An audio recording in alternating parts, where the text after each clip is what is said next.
Madam ভর্তি পরীক্ষা দিতে গিয়ে শিশু ওয়ানে পেপার দিছিল লিখতে। শিশু দিলেন এই পেপারটাকে হাতে দলা করে জানালাতে চড়ে ফেলে দিল।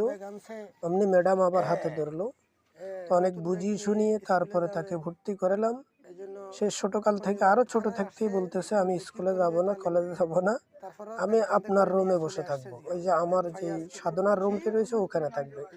তো তাকে বুঝাইলাম বাবা এখনো এটা সময় হয় নাই, আগে লেখাপড়া করো, দুনিয়াবি কিছু শিক্ষার প্রয়োজন আছে, লেখাপড়া করো, তারপরে ওঠা করবে। তাকে অনেকটা বুঝিয়ে শুনে তারপরে ভর্তি করালাম। ম্যাডামরা তো তার নিয়ে এখানে উঠাইতে চাচ্ছে না।